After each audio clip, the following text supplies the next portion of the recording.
There's a silence you feel deep in your bones before the storm hits. It doesn't warn you, it doesn't scream, it just closes in. You can tell when the game is about to change. You can feel the weight shift. Bumpy Johnson had been on these streets long enough to know that sooner or later everyone makes a mistake. The question is when, and who's left standing when it's all over. The house was quiet, too quiet. The kind of quiet that seeps through the walls and makes your mind race. He didn't like it. Not one bit. His instincts, sharp like a blade, were telling him something wasn't right. Bumpy stood by the window in Sugar Hill. The city sprawled below like a puzzle no one could put together. Outside, the wind cut through the streets, gnashing at everything in its path. Inside, everything was warm, the smell of rich cigars and freshly polished wood lingering in the air. But the warmth didn't reach him. It never did when things were about to go south. His eyes fell on the photo sitting on the desk, a snapshot of a little girl barely 8 months old. Elise, his daughter, his redemption. The one thing in his world that could still make him care. And in this city, in his world, care was a dangerous thing. The door to the nursery was closed. He hadn't planned on going in. Not tonight, but then he heard it, the sound. It was a cry, but not just any cry.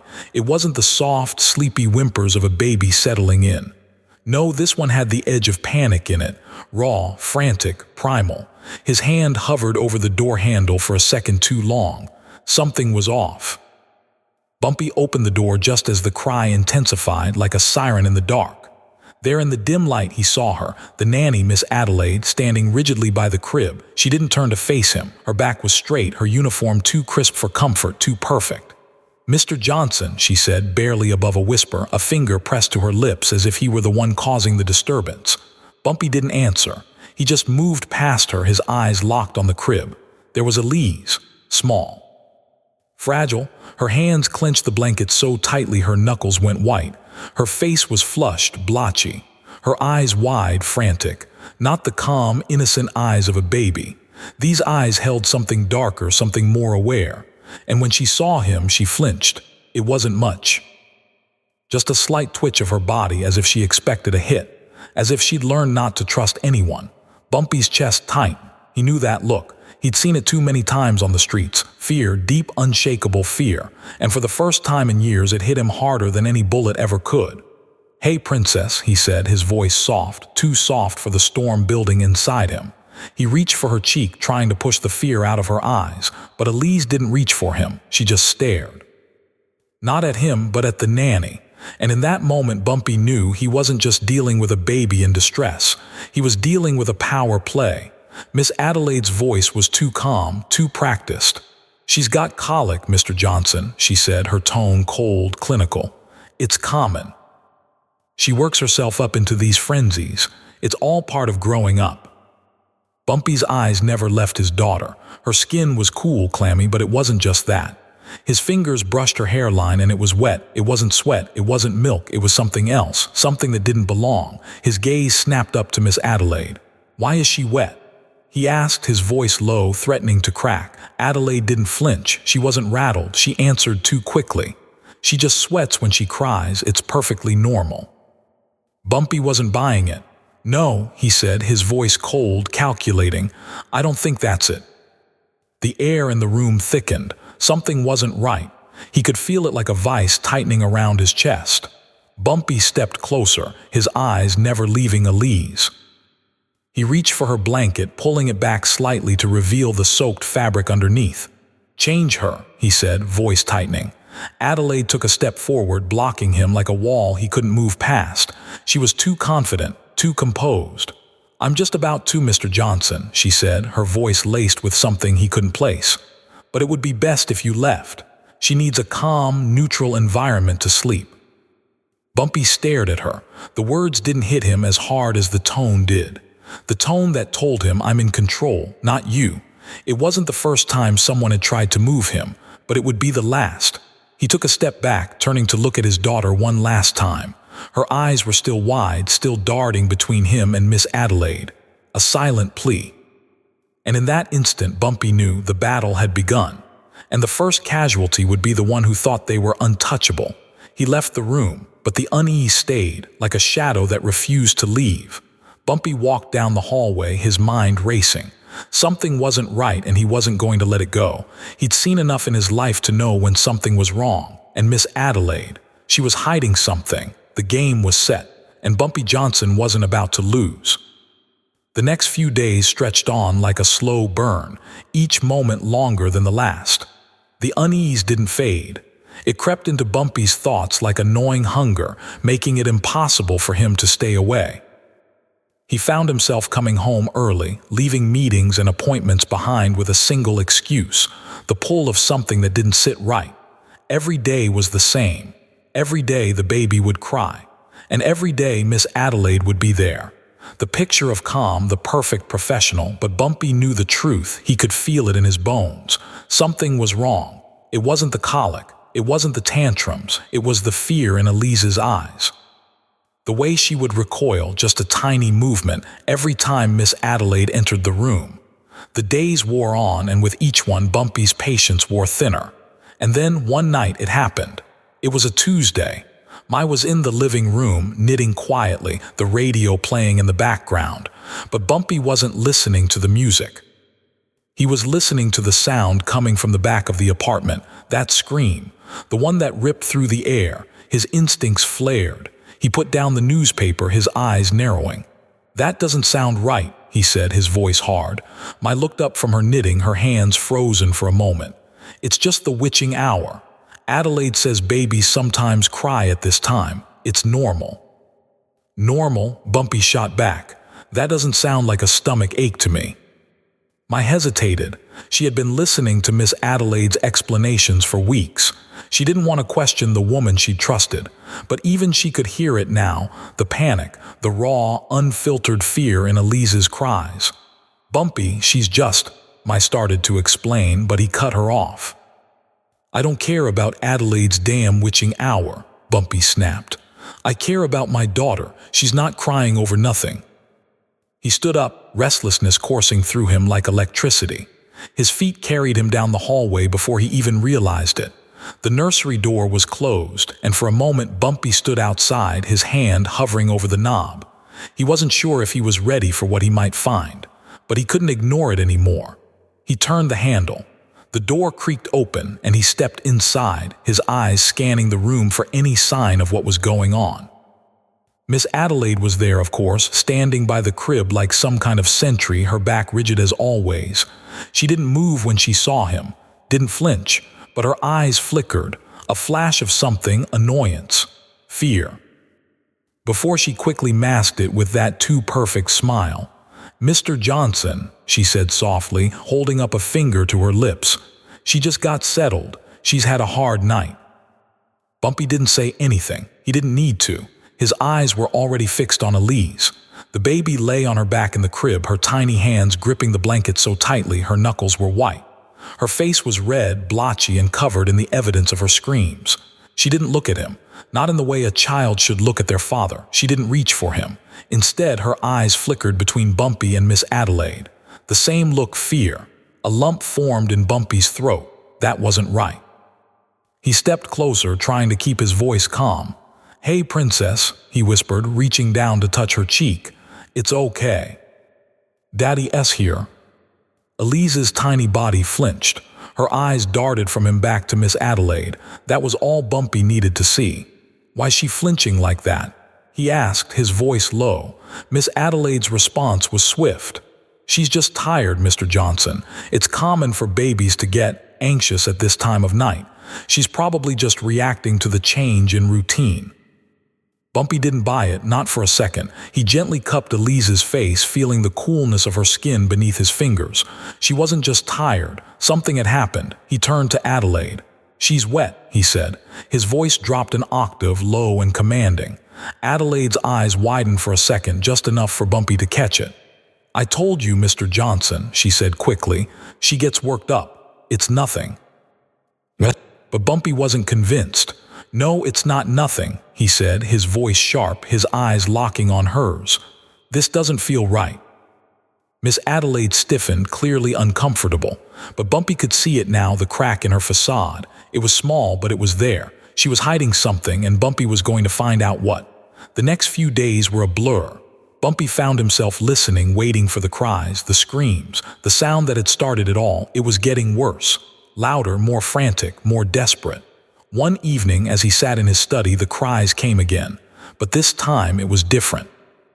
The door to the nursery was closed and Bumpy stood by the threshold. He'd had enough. This was his daughter, his flesh and blood, and no one was going to hurt her. He didn't think. He didn't strategize, he just moved. He slammed the door open, his body shaking with the force of his anger. What he saw when he entered the room made his blood run cold. The room was dim. Shadows stretched long across the floor, cast by the weak streetlight outside the window. The air was thick with something Bumpy couldn't quite place. But one thing he was sure of, the suffocating silence of fear hung in the air, so thick you could slice it with a knife. Miss Adelaide was kneeling by the crib, her back to the door. She had the porcelain pitcher in her hand, and Bumpy didn't need to see anymore. The weight of the moment crashed down on him. The reality of what was happening settled in like a lead weight in his chest. His mind went blank. He didn't think. He just acted. He wasn't the careful, calculating boss anymore. The man who thought 10 steps ahead. The man who knew when to wait and when to strike. No, right now he was just a father with a baby girl who was being hurt in his own home. Adelaide, Bumpy's voice was a growl, low and deadly. She spun around, startled, the pitcher falling from her hand. It shattered on the floor with a sickening crack. The water sprayed, mixing with the tears that stained Elise's red face. Bumpy stepped forward, his heart pounding in his chest, but his hands were steady. Elise's tiny body was strapped down, tightly swaddled, and her face was a nightmare of wetness and fear. A wet cloth was over her nose and mouth. Miss Adelaide wasn't washing her face. She was suffocating her. Bumpy's fists clenched at his sides. He could feel the rage crawling under his skin like fire.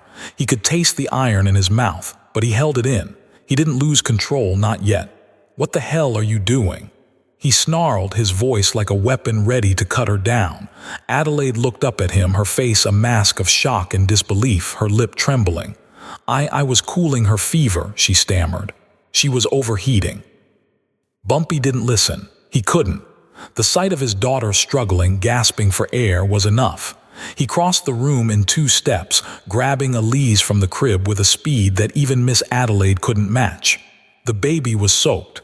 Her hair stuck to her forehead, her tiny body shivering violently. Bumpy held her tight, but she didn't cling to him like a child should. She was still shaking, still scared, still trembling from whatever had just happened. The fear was written all over her face, and it tore at Bumpy's insides. "No more," Bumpy whispered to her, his voice rough, almost broken. "No more." He held her close, his heart a heavy stone in his chest. He turned his gaze to Miss Adelaide. Her face was pale now, the confidence that once held her together cracking, breaking down. Bumpy's eyes were dark. "You think you're some kind of professional. You think you can get away with this." His words were slow, deliberate. Adelaide backed up, tripping over the rocking chair. She hit the floor hard, her hands clutching at the rug, her body desperate to get away from him.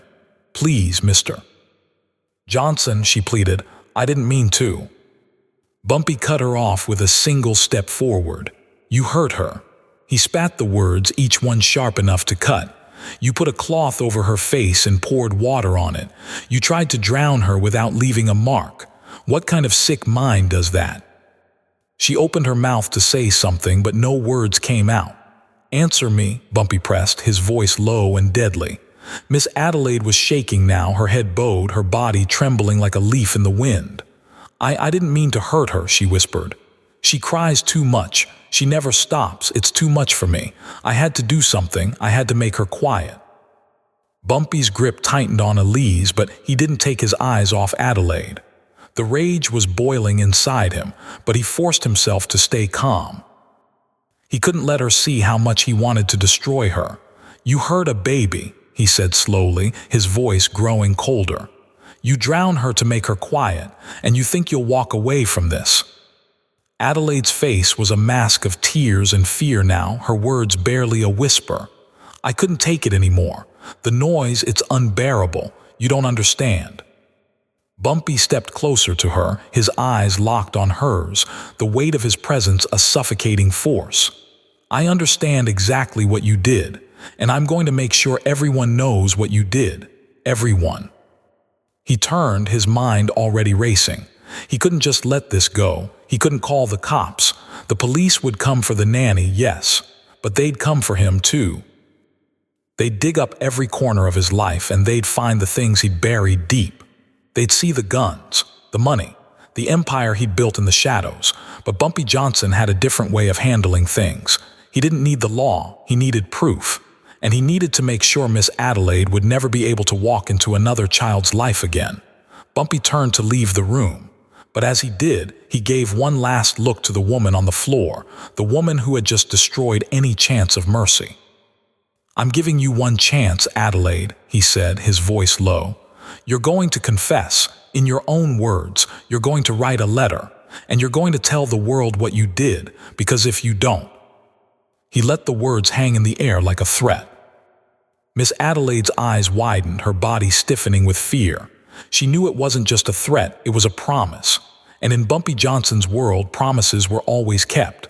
The tension in the room was unbearable, the weight of the silence crushing.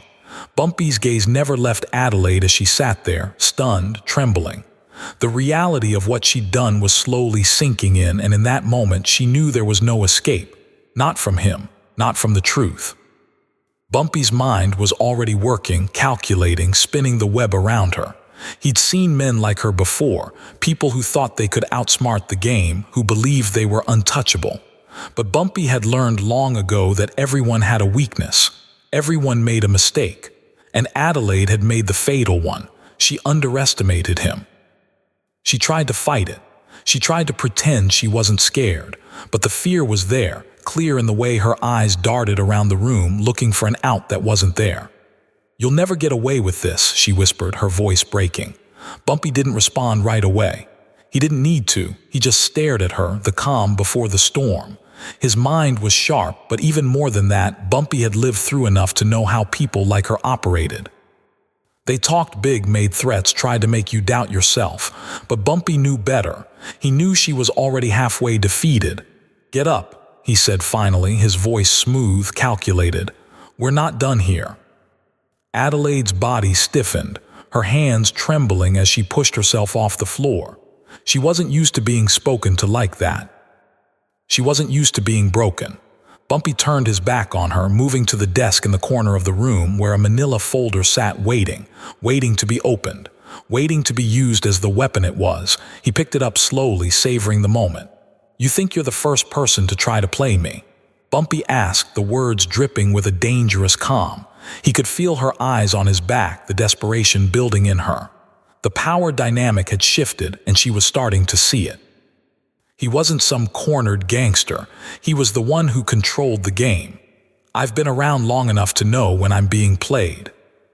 He slid the folder across the desk toward her. It was thick, heavy. It held everything she needed to see to understand that she was no longer in control. She hesitated for a long moment before reaching for it.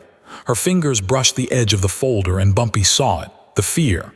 The knowledge that this was the end. The game had ended and she had lost. "Open it," Bumpy commanded, his voice hard. Adelaide took a shaky breath and flipped open the folder. As her eyes scanned the contents, her face went pale. The blood drained from her cheeks, leaving her looking ghostly. The photos were there, grainy black and white shots that captured her in her worst moment, her cruelty frozen in time. She stumbled back, clutching the photos to her chest. You have no right to." "I have every right," Bumpy interrupted, his voice cutting through the air like a blade. "You hurt my daughter. You thought you could walk away from that. You thought you could get away with it, but you're wrong." He watched her crumble, the woman who had walked into his home so sure of herself, so confident that she could control everything, now reduced to a terrified wreck. "You're going to do something for me," Bumpy said, his voice darkening. "You're going to write a letter, a confession. You're going to admit what you did, and you're going to sign it." Adelaide's eyes widened, panic flooding her face.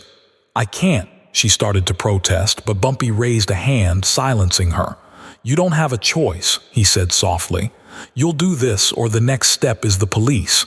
And when I send these pictures to them, they'll make sure everyone knows what you did. Everyone." Her chest heaved as she trembled. She had no idea who she was dealing with, no idea how deep Bumpy's influence reached, no idea that this was a man who could bring entire empires down with a single word. "You'll write the letter," Bumpy said again, his voice colder than ever. "You'll confess everything. You'll take responsibility for your actions, and when you're done, you'll turn yourself in. The police will know exactly who you are." Adelaide opened her mouth to speak, but no words came. She was broken. There was nothing left of her former confidence. Bumpy's eyes never left her as she slowly, reluctantly picked up the pen. He didn't need to say another word. The silence spoke for him. The power was in his hands now, and she knew it. He could hear the shaky scratch of the pen as she wrote. He could hear her breathing fast, shallow. She was trying to hold on to whatever dignity she had left, but Bumpy had already taken it from her. When she finished, she handed the letter to him without a word. Bumpy took it, his eyes scanning the words she had written. It was the confession he'd been waiting for, the proof he needed. "Good girl," he said, his voice low, approving. "Now you're going to do one more thing. You're going to go to the precinct, and you're going to turn yourself in. You're going to make sure they know exactly what you did to my daughter." Adelaide looked at him, defeated, broken. She was no longer the woman who thought she could control everything. Now she was just a pawn, and Bumpy had checked her into a corner. She didn't say anything. She just nodded. And in that nod, Bumpy saw everything he needed to see: fear, defeat, and the acknowledgement that she had nowhere to run. But he wasn't done yet. Bumpy knew there was more to this story. The game wasn't over. There were pieces to move, players to check. And Bumpy had just set the stage for the next move. Bumpy leaned back in his chair, his fingers tapping rhythmically on the desk. The game was moving fast now. The pieces were in place, but there was one last step to take. Adelaide had written the letter. She had confessed, but Bumpy wasn't naive enough to think that was the end of it. There were always other players, always someone else ready to step in and stir the pot. And right now, that someone was already on the move.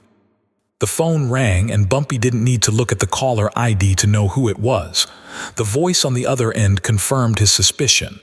"Bumpy, we got a problem." Sergeant O'Malley's voice crackled over the line, tight and strained. "That lawyer you were worried about, he's here. Arthur Sterling, he's making noise." Bumpy's blood ran cold, but his face remained calm. He didn't flinch. "What's he saying?" Bumpy asked, his voice steady, smooth, like a man who had been in this exact situation 100 times. "He's telling anyone who will listen that the confession was coerced," O'Malley replied. "He's already seen the bruise on her face. She's playing the victim card, claiming you assaulted her. He's pushing for a federal investigation. He says the confession doesn't count. It's a trap, Bumpy. He's got his claws in deep." Bumpy's fingers tightened around the receiver, but he kept his voice even. "What's he want?" O'Malley hesitated before answering. "He's threatening the precinct. Wants us to release her or he'll bring the feds down on us. He's got a lot of pull, Bumpy. They're already starting to listen." Bumpy's mind raced, but he wasn't rattled. He'd faced threats before from men far more dangerous than a high-priced lawyer. This wasn't the first time someone had tried to turn the tables on him. "I'll handle it," Bumpy said, his voice like ice. "Keep him talking. Don't give him anything. I'll be there in an hour." The line went dead. Bumpy stood up, his mind already shifting gears. He wasn't walking into this fight blind. He had leverage. And he had more than just a stack of photos to rely on. He had connections, power. He wasn't some street thug trying to take down a lawyer with a few threats. He was Bumpy Johnson, the man who controlled Harlem. And he wasn't about to let anyone turn the tables on him, not now, not ever. He walked to his closet, slipping into a sharp suit that spoke volumes without saying a word. His movements were fluid, controlled. Every step calculated. "Get the car," Bumpy said to his driver. "Find out where Sterling eats lunch. I want to see him face to face." It didn't take long to get the information he needed. Sterling wasn't hard to find. The man was sitting in a booth at Delmonico's, nursing a martini, oblivious to the storm that was coming. Bumpy knew that restaurants like this, places with old money, with all the trappings of high society, were Sterling's playground. He didn't belong here, but Bumpy did. He owned this city in ways that men like Sterling would never understand. When Bumpy walked in, the entire atmosphere shifted. People in the room could feel it, the power, the tension. The air got heavier. Sterling, sitting at his table, was the only one who didn't feel it at first, until Bumpy approached. Sterling looked up from his drink, his face hardening when he saw who was standing there. He clearly hadn't expected this. "Mr. Sterling," Bumpy said, his voice smooth as silk, but with a quiet menace that sent a chill down anyone who heard it. "Mind if I join you?" "What?" Sterling stiffened, his hand gripping the martini glass like a lifeline. "What are you doing here?" He hissed, his face flushed with anger and fear. "You're a criminal. You're not welcome here."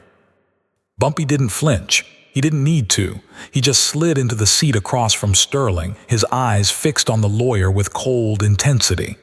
"I'm not here to fight with you, Sterling," Bumpy said, his voice low, the calm before the storm. "I'm here to make sure you understand what's at stake." Sterling's face tightened. He wasn't stupid. He knew exactly who Bumpy was, even if he thought he could outplay him.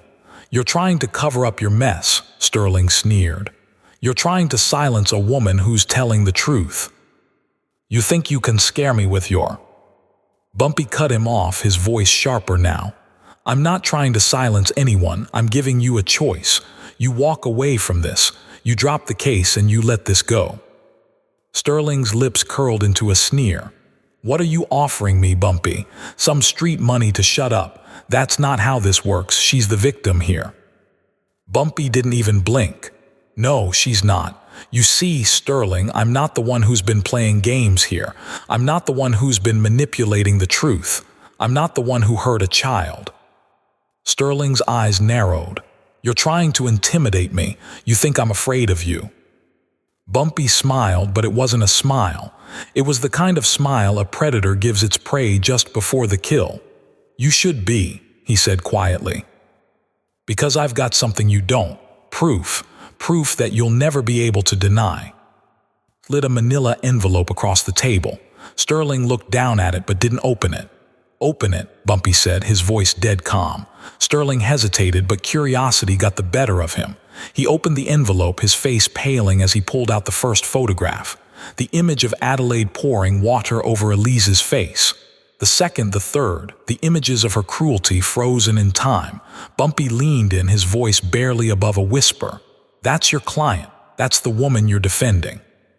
Sterling's face drained of color. He dropped the photos on the table, his hands shaking. This wasn't supposed to happen. She said it was just a medical procedure." Bumpy didn't wait for him to finish. "You think anyone's going to buy that?" He leaned back in his chair, watching as Sterling's world came crashing down. "You know what happens to people who hurt babies?" Sterling looked like he was about to collapse. I didn't know, I didn't." Bumpy leaned forward, his voice cold as ice. "You don't get to play the victim now, Sterling. You're in this and you're going to fix it. You're going to withdraw from the case. You're going to make sure that this woman gets the justice she deserves." Sterling looked from the photos to Bumpy, his face a mask of fear. But Bumpy knew. He could see it in his eyes. Sterling was done. He reached into his coat pocket and pulled out another envelope. This one was thinner, and when Sterling opened it, his eyes widened in horror. Inside were photos of Arthur Sterling in a compromising position, his secrets laid bare. Bumpy didn't flinch, he just smiled. "You can play the game, Arthur, or you can fold." Sterling's hands shook as he looked at the pictures. "You're blackmailing me." Bumpy smiled again, colder this time. "I'm negotiating." Sterling nodded weakly. "I'll withdraw from the case." "Good choice," Bumpy said softly. "Now get out of here, you're done." Sterling grabbed the envelope, his hands trembling as he stood up, almost running out of the restaurant. Bumpy didn't move. He sat back in his seat, savoring the silence. Another victory in the books. But the game was never over. Not yet. Back at the 28th precinct, the wheels were already in motion, but things weren't going as smoothly as Bumpy had hoped. Sterling had been dealt with, but that didn't mean his problems were over, not by a long shot. O'Malley's voice came through the phone, tense and rushed. "Bumpy, we got a situation. They're transferring her to the Tombs." Bumpy stood up from his desk, his mind already racing through the possible moves. The Tombs, the worst of the worst. That wasn't where you sent people to sit, that was where you sent them to disappear. "What do you mean?" Bumpy's voice was clipped. "They're not listening, Bumpy. I've tried stalling, but the brass is too deep in Sterling's pocket. They're pushing forward. They're gonna ship her out to Rikers. We need to make sure she doesn't go anywhere." Bumpy ran a hand over his face, but the fire in his gut never faded. There was no room for failure. Not now. Not when everything was on the line. "You hold them off for another hour," Bumpy said, his mind already planning the next steps. "I'll be there soon." "Bumpy, you can't come down here," O'Malley warned, his voice laced with urgency. "If you show up at the station now, Sterling will point at you. He'll say you're behind everything. That's a federal case waiting to happen." Bumpy wasn't listening. He'd been down roads like this before.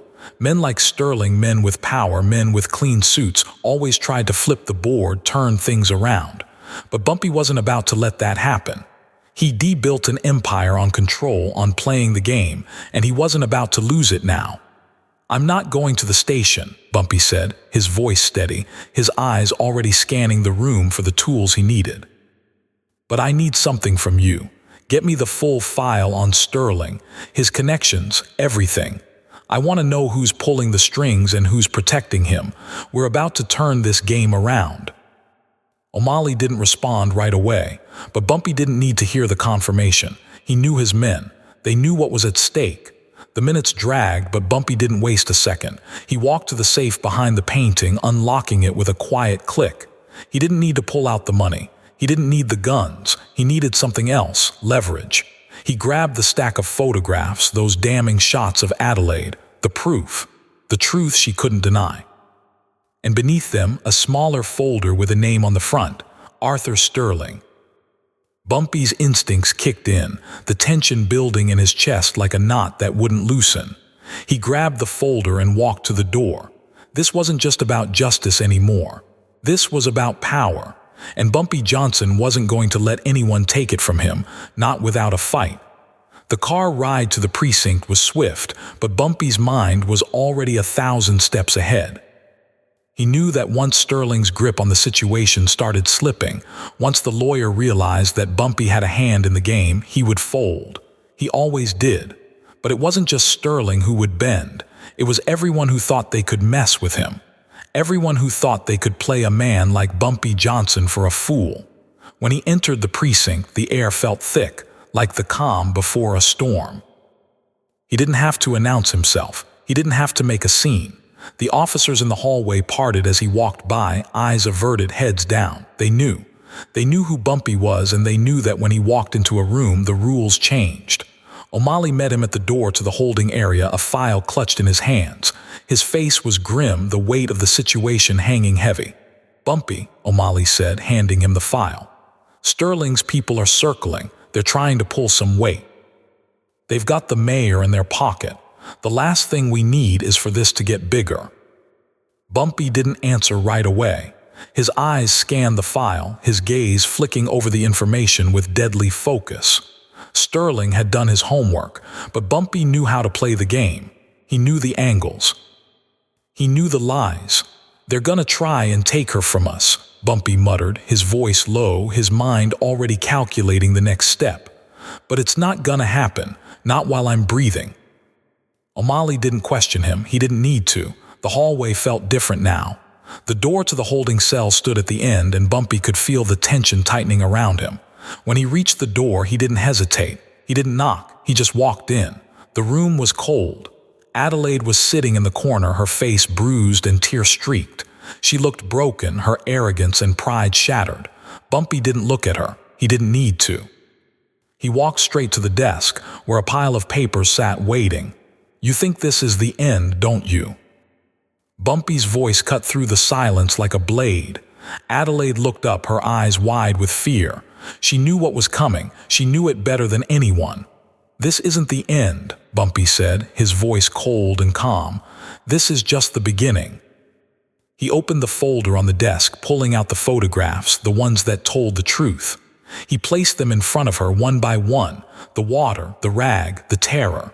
"These are your sins," Bumpy said, his eyes never leaving hers. "And now you're going to answer for them. You're going to make sure the world knows exactly who you are." Adelaide's face went pale, and for the first time she seemed to realize the weight of the situation. She wasn't going to escape. Not now. Not ever. "But Bumpy," she said, her voice shaking, "I didn't mean to." "Shut up," Bumpy growled, his voice a low rumble of fury. "I'm done listening to you." He looked at O'Malley, who was standing nearby, waiting. "Get her to the tombs," Bumpy ordered. "Let them handle her. She's done." As the door slammed shut behind him, Bumpy felt the cold weight of the moment settle in his chest. This was it. The game was over. But there was still more to be done. He had to make sure the people behind all of this, those who thought they could manipulate the system, who thought they could bend him to their will, knew one thing. You don't mess with Bumpy Johnson. The following days felt like a slow crawl, every second stretching longer than the last. The storm was coming, and Bumpy could feel it in his bones. There were forces at play now that went beyond his usual reach, beyond the men in the streets and the deals made in the shadows. This was bigger. This was the kind of game where the stakes weren't just about money or power, they were about survival.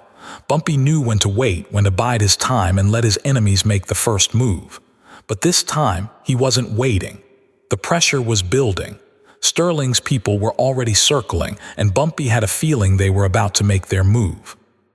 He spent his nights in the study, poring over information, papers, files, anything that could give him the upper hand.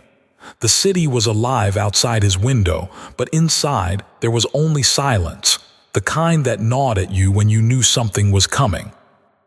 But even Bumpy couldn't prepare for the phone call that came late that night. "Bumpy, it's O'Malley." The sergeant's voice was tight, his usual calm replaced by a note of urgency. "What's going on?" Bumpy's tone was already sharp, like a man on the edge of a cliff. "They're making a move," O'Malley said, his voice steady, but Bumpy could hear the tension beneath it. "Sterling's lawyer is pushing to get her out of Rikers. They're trying to file a motion to get her release, claiming she's being held illegally. They've got a judge on their side." Bumpy's jaw tightened. He hadn't been wrong, the storm had hit. "Where are they taking her?" "They're trying to move her to federal custody, Bumpy. It's getting messy." Bumpy's mind raced, but his face remained impassive. Federal custody. That was the last place he wanted Adelaide to go. The feds weren't playing games. If she got out, if she got to the feds, she'd turn the tables. They'd use her against him. How much time? Bumpy asked, his voice cold. "I've got maybe an hour," O'Malley replied, the urgency clear in his voice. "I'm stalling, but it's not going to hold much longer." Bumpy hung up without another word, his mind already making the calculations. He couldn't let this go down like they wanted. He couldn't let them take her, couldn't let them take his power. He grabbed his coat, throwing it over his shoulders with quick, precise movements. His steps were steady as he moved toward the door, his eyes focused, locked onto the target ahead. The drive to the precinct felt like an eternity. The air outside was cold, the streets lit only by the dim glow of the streetlights. But inside the car, Bumpy was a storm of thoughts and plans. He had no intention of letting anyone control this situation, not now, not ever. When the car pulled up outside the precinct, Bumpy stepped out and walked straight to the door. He didn't need a plan. He was the plan. His presence alone would tilt the scale. Inside, the atmosphere was tense, but the men at the desk didn't flinch when they saw him. They knew who he was. They knew what he was capable of. O'Malley was waiting for him, standing by the door with a look of quiet determination. "It's time," O'Malley said, his voice low. Bumpy nodded, his gaze steely. They moved down the hallway, past officers and detectives, toward the holding area. But Bumpy wasn't just walking to get Adelaide. He was walking to send a message that no one, not even the most powerful men in the city, could take what was his. When they reached the door to the holding cell, O'Malley turned to Bumpy, his eyes reflecting the weight of the moment. We don't have much time. Once they see you, they'll make their move. We need to act fast. Bumpy didn't reply. He didn't need to. His mind was already moving ahead, calculating every move, every step. The door opened and Bumpy stepped inside. Adelaide was sitting in the corner, her face pale, her eyes wide with fear. She knew what was coming. She knew that the walls were closing in. Bumpy didn't waste time. "You ready to make this right?" he asked, his voice cold as steel. Adelaide didn't speak. She couldn't. She had no words left. Bumpy walked to her, his eyes locked on hers, his gaze unwavering. "You're not going anywhere." He turned to O'Malley, his voice low and commanding. "Get her out. Make sure no one tries to stop us." O'Malley nodded, and within minutes they were on their way out of the precinct. But Bumpy wasn't done, not yet. As they made their way through the hallways, the sound of footsteps echoed in the distance. There was a shift in the air, a change. Bumpy could feel it. Sterling, he was coming. And when he showed up, Bumpy knew it would be a showdown. The game was about to take its final turn. The tension in the air was thick. Bumpy could feel the shift, the weight of it pressing down on his chest. He knew Sterling wouldn't let this slide. He was too far in, too deep in the pockets of power to just walk away. The game had changed, and now everyone was watching to see who would blink first. Bumpy stepped into the back alley behind the precinct, his mind calculating every move. He could hear the faint sounds of sirens, the distant hum of the city's chaos, but none of that mattered now. He was focused on one thing, keeping Adelaide in his grip, out of their reach. "We need to move," O'Malley said, his voice urgent as he moved alongside Bumpy. "We don't have much time. Sterling's not stupid. He'll know you've pulled the strings." Bumpy nodded, his eyes scanning the alley, the shadows cloaking them in silence.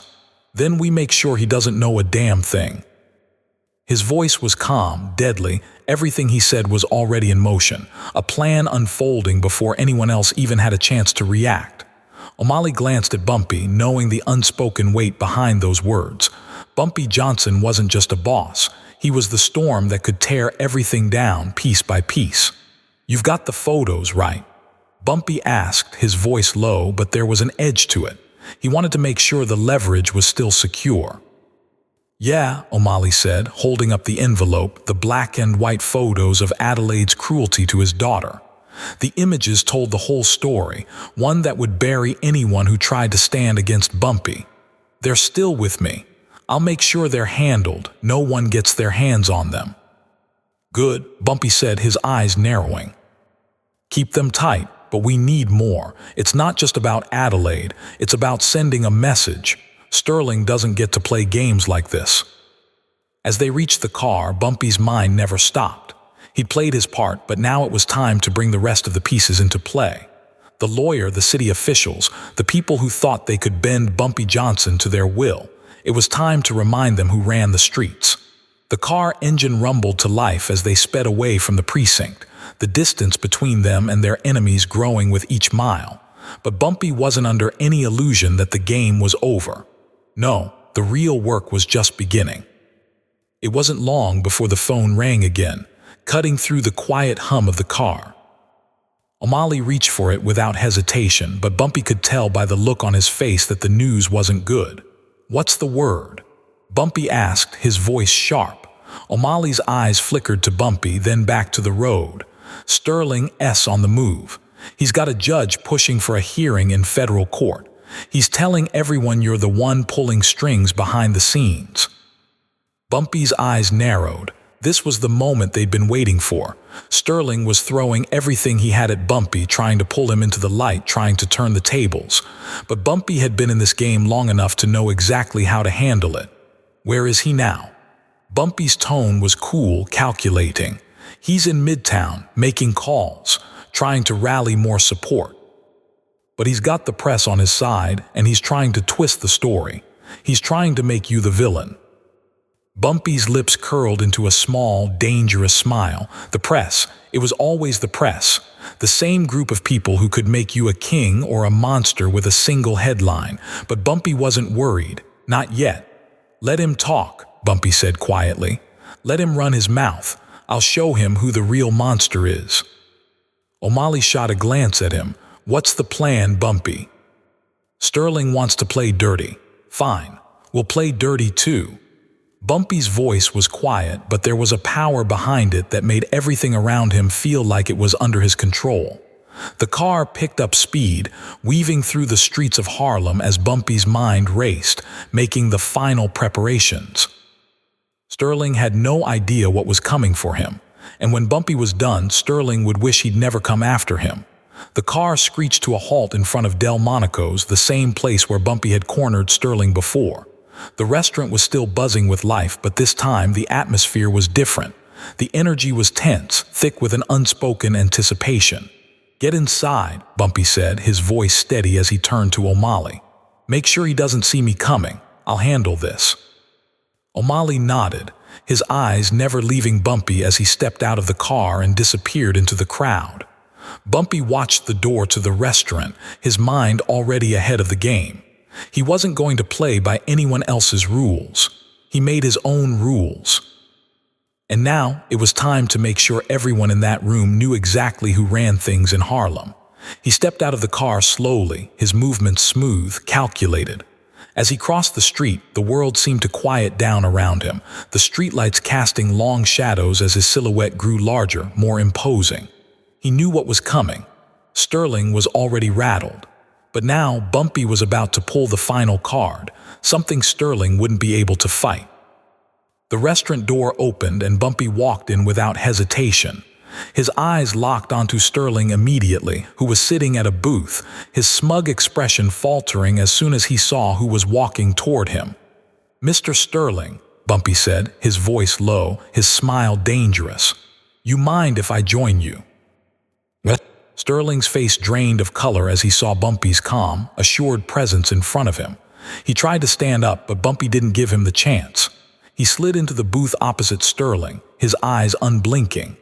"I've got something to show you," Bumpy said, his voice smooth, as if he were talking about nothing more than the weather. Sterling's hands shook as Bumpy slid an envelope across the table.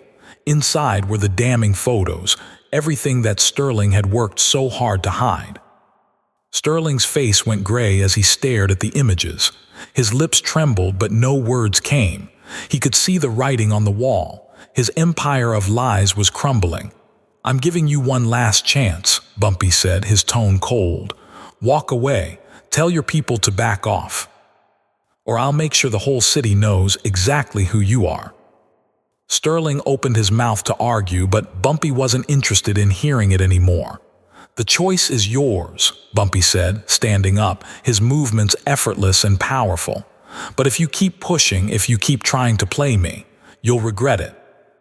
With that, he turned and walked out of the restaurant, his mind already moving to the next step. The city was quiet when Bumpy stepped into the cool night air. It had been hours since his confrontation with Sterling, but Bumpy didn't feel any satisfaction. Not yet.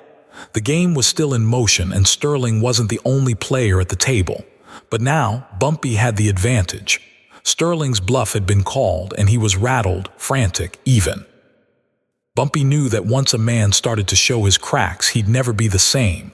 The lawyers, the judges, the people who thought they could take Bumpy down with a few well-timed words, they were all in play now, and he wasn't going to make the mistake of letting them have any more space.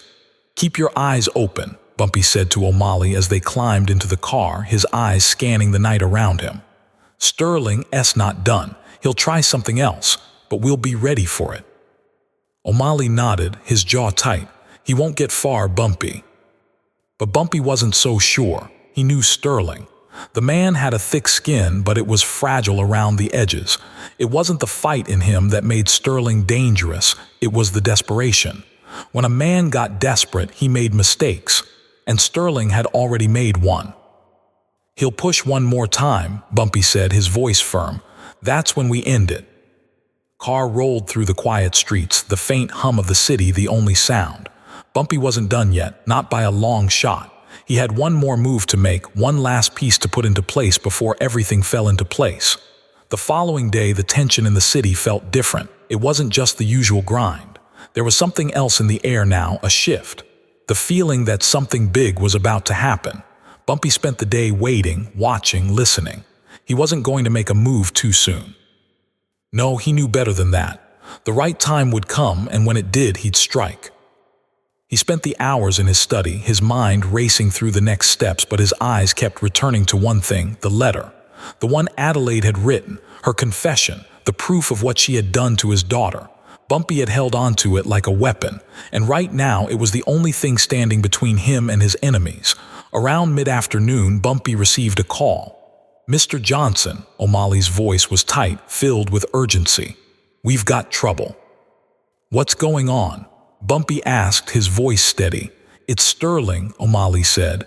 "He's got people from the mayor's office in his corner now.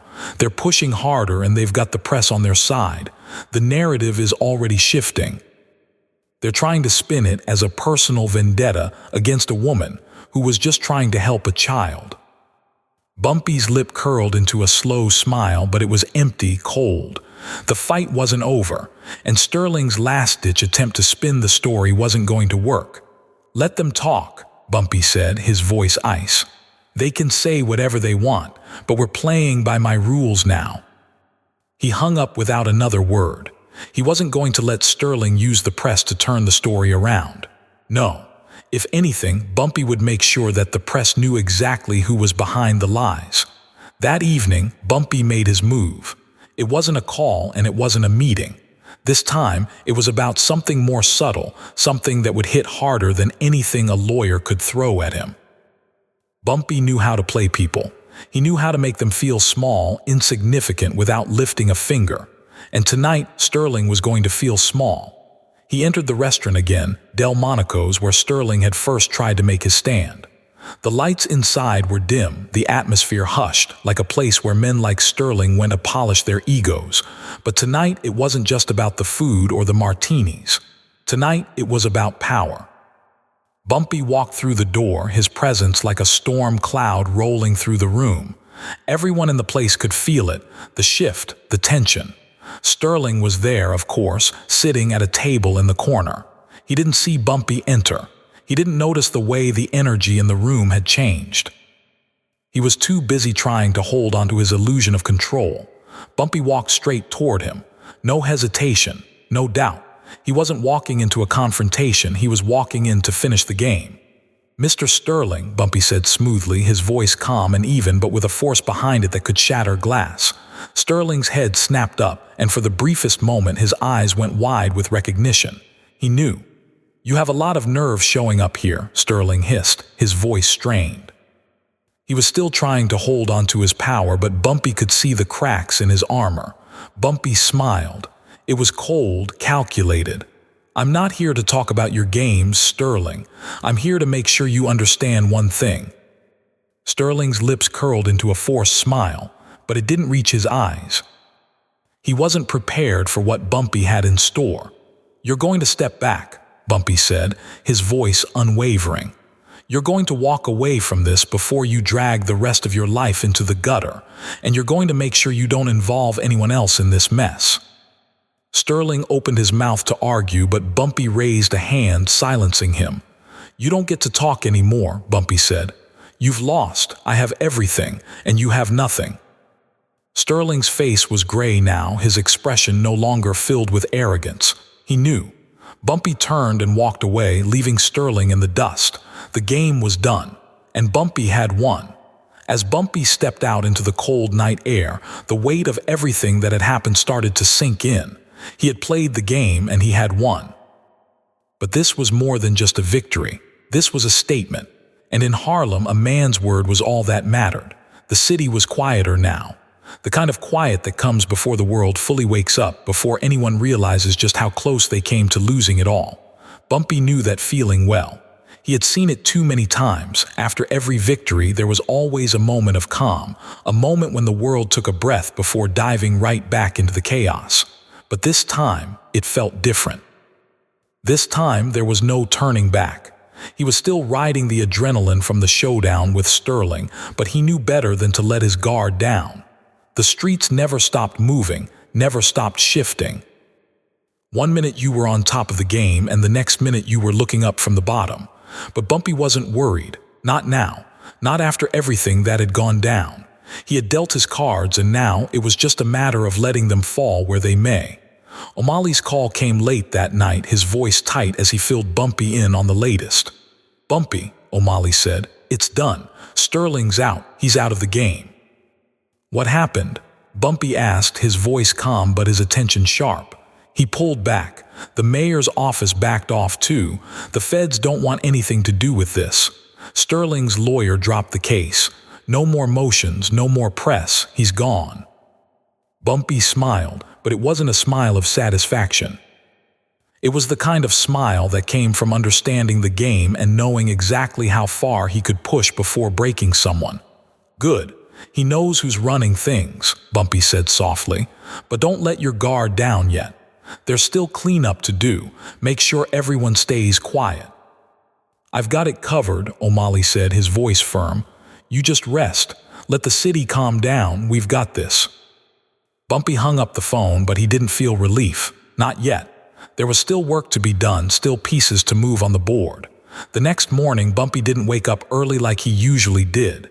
He stayed in bed longer than usual, his thoughts swirling. Elise was safe now. The nightmare that had haunted him, the fear that someone was trying to tear his family apart, was over. But it hadn't been easy. It never was. He had built an empire from nothing, piece by piece, a life in the shadows. But that empire came with risks, and sometimes those risks threatened the ones you loved the most. When he finally got up, he walked to the window. The city sprawled out before him, calm, quiet, for now. He didn't know what the future held, but he knew one thing for sure. He had won this round, and that was enough for today. The phone rang again. "Bumpy," O'Malley's voice came through, a little louder this time with something new in it. "There's a message for you." "What kind of message?" Bumpy's brow furrowed, a flash of concern crossing his face. "It's about the pictures, the ones of Adelaide. Someone's trying to get their hands on them. A guy from out of town, real sharp, too. He's already talking to the right people. They're trying to spin this into something else." Bumpy's fist tightened around the phone. He knew what this was. It wasn't over. The second you thought the game had ended, someone else tried to take the last move. "Get me everything you can on him," Bumpy said, his voice cold. "I don't care who he's talking to. Find out who's behind this and what they think they're going to do." O'Malley hesitated before speaking again. "He's been around, Bumpy. He's got connections. You don't want to make this bigger than it already is." "I'm not making it bigger," Bumpy said firmly. "But I'm not letting anyone mess with my family either. You handle it, O'Malley. Find out who he is and find out fast." The line went dead and Bumpy stood still for a moment, his mind calculating the next move. He wasn't going to let anyone push him into a corner. Not again. And if someone thought they could come after him in his own home, in his own city, they were about to learn just how wrong they were. The day stretched on, but the pressure was building again. The streets were calm, but Bumpy knew that it wouldn't last. He sat in his study, the room quiet, but his mind was sharp, a blade ready to cut through any lie or deception. He had been through too many battles to think this was over.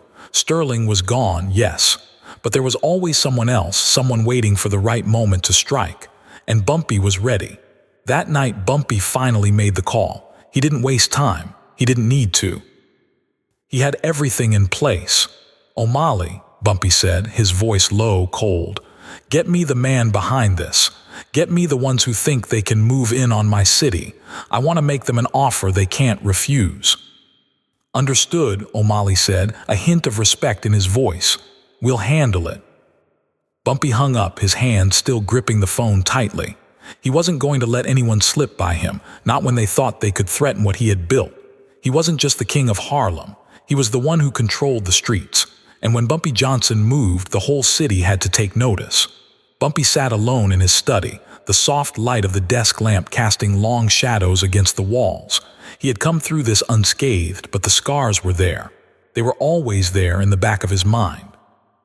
The constant danger, the constant need to protect the people he cared about. But today he felt the weight lifting. The storm had passed. The pieces on the board had all fallen into place and the city was finally at peace.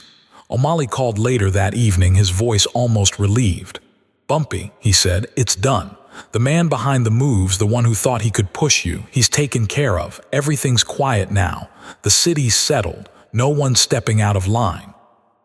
Bumpy nodded, though O'Malley couldn't see him. He had expected this.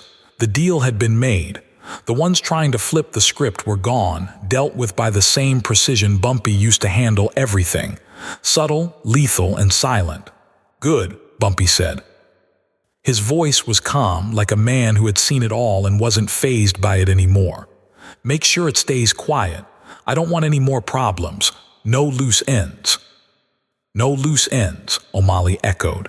The phone clicked off, and for a moment Bumpy was alone with his thoughts, alone with the certainty that he had done what needed to be done. There were no more games, no more betrayals lurking in the shadows. His family was safe, and anyone who threatened that would pay the price. The next morning, Bumpy stood on his balcony looking out over Harlem. The sun was rising, casting a golden light over the streets. It wasn't just a new day, it was a new chapter. He had dealt with the demons of his past, confronted the dangers that lurked too close to home, and now he could breathe. For the first time in a long time, he could breathe. His daughter, Elise, was safe. His wife, Mai, had stood by him through it all. The empire he had built, blood, sweat, and sacrifice, was still intact, and as long as he was alive, it always would be. Bumpy could hear the distant hum of the city, his city, alive with movement, with energy. But for once, he wasn't just a part of it. He was above it. He was the one who controlled the flow of things, the one who held the cards. And now he could afford to let the world spin its own web. He didn't need to move the pieces anymore. He had already won. That evening, as Bumpy walked through his penthouse, the soft laughter of his wife and daughter filled the rooms. They were talking, enjoying their time, safe and sound in their home. There was no threat, no danger, only family. And for the first time in a long time, Bumpy allowed himself to relax. The weight of the world wasn't on his shoulders anymore. The streets had been conquered, the enemies neutralized. Bumpy Johnson had won. He had protected what mattered, and in this world that was everything. The game was over, and Bumpy, he was still standing.